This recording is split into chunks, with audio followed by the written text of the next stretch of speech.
And welcome my friends. तो चलिए आज शुरू करते हैं एक नया चैप्टर। तो आपको हम जैसे पहले वादा किया है कि आपको हम 10,000 क्वेश्चन देंगे और हफ्ता में हर एक वीक में एटलीस्ट 6 वीडियो आपके लिए हम सर्व करेंगे, डालेंगे।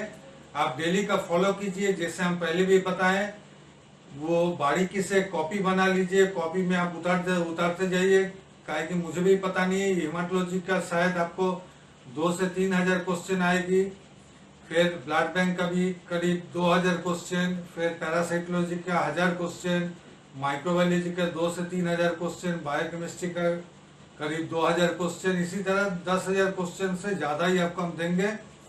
तो मेरा चैनल को डेली फॉलो कीजिएगा। अगर आप नए हैं तो मेरा चैनल को जरूर सब्सक्राइब कर दीजिएगा, क्योंकि हर एक दिन का जो वीडियो आएगा उसका नोटिफिकेशन आपको तुरंत मिल जाएगी। और as I told you earlier that I will serve you 10,000 MCQs. Neither I am follow any MCQ books or channels, so my questions are unique. मेरा questions जो आपको हम देंगे वो थोड़ा हटके होगी, सबसे मिलता जुलता नहीं होगा। ये आपको हम जरूर विश्वास दिला सकते हैं कि बाकी आप जहाँ भी किताब या चैनल्स में देखते होंगे उसका साथ इसका कोई मिलता का है कि हम उससे प्रभावित नहीं है, ना उससे हम फॉलो करते हैं।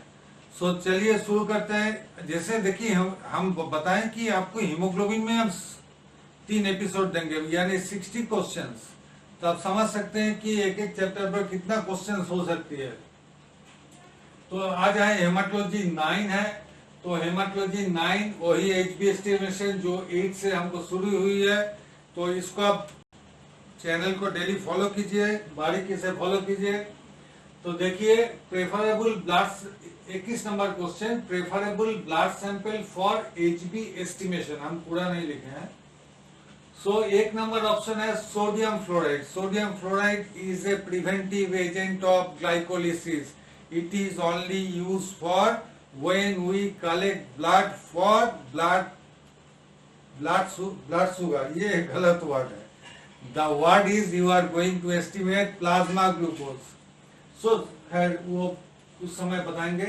Sodium citrate is mainly used for ESR and prothrombin. EDTA is the best preferable anticoagulant for hematological test. आप देखिए डायरेक्ट ब्लड, ये अब MCQ का जो क्वेश्चन का पैटर्न होती है उसमें आपको सबसे नियरेस्ट आंसर मांगता है। तो डायरेक्ट ब्लड भी एक नियरेस्ट आंसर है भाई, बट नियर आंसर है, but nearest answer is EDTA। Direct blood क्या है कि अगर मानिए कि कोई अब वेनी पंक्चर से ब्लड लिए और तुरंत उसको एचबी पिपेट से लेके आप उसको एचबी में डाल दिए, ये हुआ वन मेथड, ये डायरेक्ट ब्लड। और डायरेक्ट ब्लड हम लोग कब लेते हैं? Capillary blood. जब एक खास करके न्यू बॉर्न में जब ब्लड कलेक्शन काफी डिफिकल्ट होती है तो न्यू बॉर्न में हम लेते हैं, कोई उपाय नहीं रहता है। तो कैपिलरी ब्लड में जैसे आपको हम पहले बताएं कि उसमें venous blood, artery blood and local tissue fluids include हो जाता है। So always avoid capillary blood for Hb estimation. So the right answer is EDTA। तब EDTA है आपका सही answer. 22 number question, in alkaline haematin method the reagent is NaOH मतलब sodium hydroxide, 1 normal sodium hydroxide, deci normal sodium hydroxide, 10% KOH। ये 10% KOH थोड़े confusion डालने के लिए ये ऑप्शन डाला गया है कि 10% KOH is used for other purpose like for the microscopy of fungi. So the right answer is N/10 deci normal sodium hydroxide. जैसे कि एसिड हेमाटिन में हम N/10 हाइड्रोक्लोरिक एसिड यूज करते हैं, उसी तरह हम एल्कालाइन हेमाटिन मेथड में N/10 सोडियम हाइड्रोक्साइड यूज करते हैं। Now N/10 sodium hydroxide is not able to convert, यानी सोडियम हाइड्रोक्साइड जो डेसी नॉर्मल सॉल्यूशन है वो कन्वर्ट नहीं कर सकते। किसको नहीं कर सकते? Carboxy haemoglobin and meth haemoglobin is the A option. B option sulpha haemoglobin, C option fetal and Bart's haemoglobin, D option all the above. तो ये जो ए और बी, ये जो दो ऑप्शन है, carboxy haemoglobin, meth haemoglobin and sulpha haemoglobin, ये acid haematin इसको कन्वर्ट नहीं कर पाता, यानी शैलिस मेथड और हेलिस मेथड इसको कन्वर्ट नहीं कर पाता ए और बी को, जबकि N/10 alkaline hematine method is able to convert carboxy and meth hemoglobin and sulfa hemoglobin। ये किसको नहीं कर पाता? फेटल हीमोग्लोबिन एंड बार्ट्स को। इसका बार्ट्स का बारे में और फेटल हीमोग्लोबिन जब पढ़ाएंगे तब उसको बारीकी से हम समझेंगे। तो फिलहाल ये है, हम बताएं कि साइंस जैसे क्लास 6 में जो इंफॉर्मेटिव है, क्लास 8-9 में जाके उसको आपको प्रूफ करने पड़ता है। जो 9-10 में आपको इंफॉर्मेटिव था, वो 11-12 में आके साइंस में आपको प्रूफ आपको सीखने पड़ता है। उसी तरह अभी कुछ इंफॉर्मेटिव है जो कि बाद में हम बताएंगे आपको बारीकी से। तो ये अभी इंफॉर्मेटिव स्टेज है। तो 24 number 24, iron content of haemoglobin is. Haemoglobin में आयरन कंटेंट कितना होती है? 1%, 0.347%, C option 30%, D option 0.147%। So the right answer is 0.347% is the right answer. D is the right answer. Now 25 number question. Each gram of hemoglobin contains dash of iron. मतलब 1 ग्राम haemoglobin में iron कितना होती है? तो 1 ग्राम haemoglobin में आपको iron होती है, देखिए ए ऑप्शन में 0.00347 gram, 3.47 milligram, 0.347 gram and D option is both A and B. तो देखिए ये जो है ये लेकिन सेम चीज है। कैसे सेम चीज है कि देखिए 347 ग्राम 0.00347 ग्राम, इसको अगर हम मिलीग्राम में करेंगे तो क्या होगा? 1000 से मल्टीप्लाई करने होगा। 1000 से अगर हम मल्टीप्लाई करते हैं तो क्या होती है? ये दो जीरो चली गई, इसके बाद पॉइंट जाके यहाँ बैठ जाती है। ठीक है। सो ये दोनों answer is the right answer, A and B. So the right answer is, आपको टिक लगाने होगा, लेकिन डी ऑप्शन में both A and B is the correct answer. So 26 number question, molecular weight of haemoglobin is 64,000, 64,050, 64,450, 64,458। ये जो figure है, ये सब figure more related figure, nearest figure इसलिए दिया जाता है कि बच्चों को कंफ्यूज करने के लिए। सो the right answer is D option 64,458। क्या होती है? मॉलिक्यूलर वेट का यूनिट होती है डाल्टन। तो डाल्टन यहाँ हम नहीं लिखे हैं, इसको हम लोग बोलते हैं डाल्टन, डीए से डाल्टन, इसको हम बोलते हैं डाल्टन। ठीक है। तो चलिए question number 27, Hb is estimated by specific gravity of copper sulfate solution in, कौन सा लैब में होती है? कि नॉर्मल हेमाटोलॉजिकल लैब में, रूरल लैब्स में, ब्लड बैंक में, ऑल ऑफ द अबव। तो सो the right answer is the blood bank में। ये कॉमन प्रैक्टिस है, by specific gravity method using copper sulphate हम लोग हीमोग्लोबिन एस्टिमेट करते हैं। अब कैसे करते हैं देखिए, उसके बाद का क्वेश्चन है, the required specific gravity of copper sulphate solution is 1, specific gravity का कोई यूनिट नहीं होती है, 1.0, 1.34। 1.34 कहां से मिल रहा है? कि each gram of haemoglobin contains 1.34 ml oxygen. इसका दो नंबर 8 नंबर हेमाटोलॉजी 8 में यही क्वेश्चन था। 1.54 and 1.053 is the right answer. D option is the right answer. Okay. Now question number 29. In copper sulfate method, a drop of blood is dropped in the solution from a height of, हम क्या करते हैं, एक beaker में 30 ml करीब, जिसमें कि हम 25 टेस्ट कर सकते हैं, 30 ml कॉपर सल्फेट सॉल्यूशन लेते हैं और एक बूंदी ब्लड कितना ऊंचाई से गिराते हैं, from A height of 1 centimetre, 1 inch, 2 inch, 2.54 centimetre. तो इस सब में थोड़ा ट्विस्टिंग होती है क्वेश्चन में, 1 inch is equal to 2.54 centimetre. तो ये अगर राइट होती तो ऑप्शन डी रहता कि both B and C are correct.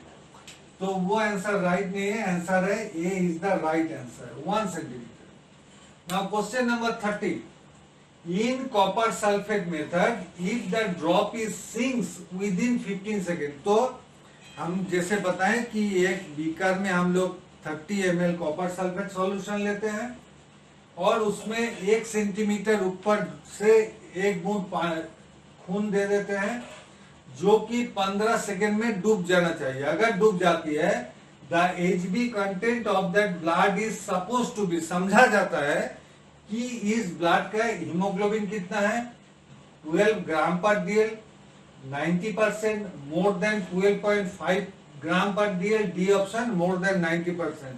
So the right answer is more than 12.5 gram per dl। ये सपोज कर लिया जाता है, लेकिन उसमें बहुत सारे फैक्टर है, वो फिर ब्लड बैंक चैप्टर में पढ़ाएंगे। Now question number 31, to prepare a copper sulphate solution of specific gravity 1.053, जो कि हम बना रहे कॉपर सल्फेट सॉल्यूशन, डिजोल्व घोलिए किसमें, dash gram of air dried copper sulphate crystals in 100 ml distil water. यानी अगर हम कॉपर सल्फेट सॉल्यूशन जिसका स्पेसिफिक ग्रेविटी है 1.053, अगर 100 ml बनाना चाहते हैं तो एयर ड्राइड कॉपर सल्फेट को कितना घोलेंगे, ये कितना ग्राम उसमें घोलने होगा, 8 ग्राम, 8.23, 8.33, 8.43। Now, so the right answer is 8.33 ग्राम। तो चलिए चलते हैं next question, question number 32। So friends, ये वीडियो को आप लोग अंत तक देखिएगा, स्किप मत कीजिएगा, काहे कि बीच में हम बहुत कुछ बोल देते हैं क्वेश्चन का बीच में, और इसको ज्यादा से ज्यादा शेयर कीजिएगा। इसके बाद जो हेमाटोलॉजी 10 आएगी वो भी HB एस्टिमेशन के ऊपर, वो रहेगा क्लिनिकल सिग्निफिकेंस। तो चलिए क्वेश्चन नंबर 32, गैसोमेट्रिक मेथड। ये गैसोमेट्रिक मेथड हम लोग नॉर्मली लैब में नहीं करते हैं, बहुत कॉम्प्लिकेटेड मेथड है। Gasometric method of HD hemoglobin estimation is Shear-Stanford's is the method of oxyhemoglobin. Drapkins is not a method, Drapkins is a solution. Van Silk's method and Shelley's method. Shelley's method is acid hematine, that is manual method. So the Van Silk's is the C option is the right option. Okay. Now question number 33. Photometric method of HB estimation is cyanide hemoglobin, HICN हम बाद में बता रहे क्या है, and HbO2 is oxyhemoglobin method, HbSLS जैसे पहले बताया hemoglobin sodium lauryl sulfate method, and all of the above. So the right answer is all of the above. These are all of the photometric method. Now HICN, ये HICN क्या है, question number 37 देखिए। Question number 37 में बता रहे HICN stands for meth haemoglobin, cyan meth haemoglobin, ferri cyan meth haemoglobin, Drabkin solution. तो HICN is the ultimate compound of cyan meth hemoglobin process. So the method is called cyan meth hemoglobin, not the Drapkins method. Drapkins is the solution. So HICN is the compound, that is the ultimate product. So HICN stands for cyan meth. So यहाँ देखिए cyan meth को हम घुमा के HICN डाल देते हैं. Number 34. The reagent for cyan meth hemoglobin is The reagent for cyan meth hemoglobin is Drapkin cyanide ferricyanide solution. Drabkin cyanide free solution, ये कुछ नहीं, आपको आंख में धोखा देने के लिए ऑप्शन है. मॉडिफाइड ड्रैपकिन सॉल्यूशन और both A and C are correct.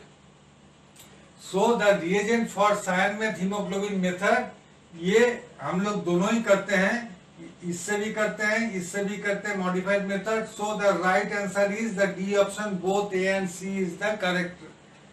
Now question number 35. Which is not a component of Drapkin solution? Potassium ferricyanide not a, इस पर ध्यान दीजिएगा. ये अक्सर आपको एग्जामिनर करता है, आपको गलती कराने के लिए. आप हड़बड़ी में गलती कर देते हैं, ये उनको चाहत है. तो potassium ferricyanate, potassium cyanate, sodium bicarbonate, potassium dihydrogen phosphate. So for potassium dihydrogen phosphate is a buffer. ये तीनों ही रहता है, A, B, C तीनों ही रहता है. So the not the component of Drapkin solution, the D is the right option. Okay. Now question number 36. Which is includes in modified Drapkin solution? यानी ड्रैपकिन solution modified भी आजकल बाजार में आ गई. तो क्या है, पोटेशियम डाइहाइड्रोजन फॉस्फेट इंक्लूड्स, इसमें नॉट नहीं है. Potassium dihydrogen phosphate is a buffer, इसमें रहती है. सोडियम साइट्रेट, सोडियम साइट्रेट इसमें नहीं होती है. नॉन आयनिक डिटर्जेंट इसमें होती है. So the right answer is the both A and C is the correct. So the D option is the right. HICN तो पहले बता दिए. Question number 38. Non ionic detergent is, non ionic detergent जो होती है, ये ज्यादातर अपने अपने जो कंपनी है, ये कंपनी का अपना पेटेंट है. जैसे नॉमिडेट P40, Triton X100, सैपोनिक 218 218.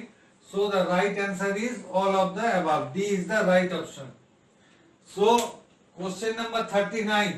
In cyan meth hemoglobin method, absorbance is measured by the wavelength of, wavelength का जो हम लोग मेजर करते हैं नैनोमीटर में मेजर करते हैं.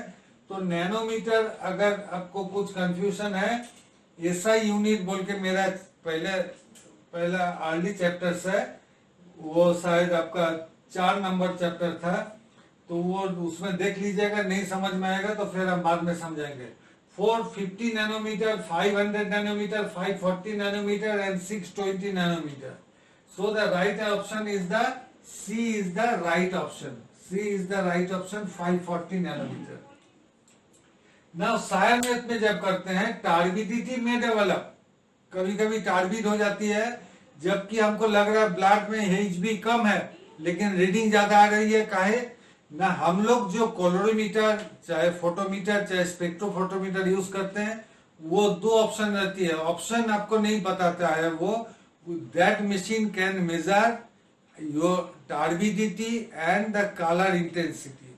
सो मशीन को पता नहीं है हम टार्बिडिटी नाप रहे हैं कि कलर इंटेंसिटी नाप रहे हैं. वो अगर टार्बिड हो जाती है यानी हेजी हो जाती है, तो उसका वो एब्जॉर्बेंस ज्यादा आएगी, आपको ज्यादा रीडिंग शो करेगा. ये कंफ्यूजन वाली, मतलब जो टेस्ट करते हैं उसको कंफ्यूजन में डाल देते हैं. सो टार्बिडिटी में डेवलप. अब टार्बिडिटी काहे होती है ना, हीमोग्लोबिन सी टाइप हीमोग्लोबिन, और यहाँ और हम लिखना भूल गए थे, HbS हीमोग्लोबिन सिकल, और लाइपेमिक ब्लड. लाइपेमिक ब्लड मतलब जिसका ब्लड में खास करके ज्यादातर ट्राइग्लिसराइड और कोलेस्ट्रॉल, इसको हम लोग बोलते हैं लाइपेमिक ब्लड. जो ट्राइग्लिसराइड होने में ज्यादा ब्लड हेजी हो जाती है. इन दैट केसेस, अगर ऐसा है कि टार्बिडिटी हो रहा है एट 0.1 ग्राम ऑफ, यानी अभी 0.1 ग्राम, इसमें आप क्या मिलाइएगा. तो आपको पास जो ऑप्शन आ रहा है, देखिए आपको पास ऑप्शन आ रहा है potassium oxalate, sodium chloride, potassium carbonate and calcium chloride. So the right option is the C option, potassium carbonate. यानी पोटाशियम कार्बोनेट 0.1 ग्राम उस सॉल्यूशन में मिला देने के बाद उसको सेंट्रीफ्यूज करने पड़ता है. उसमें टार्बिडिटी आपको गायब हो जाएगी। तो चलिए हम लोग मिलते हैं हेमाटोलॉजी 10 में। So thank you for today.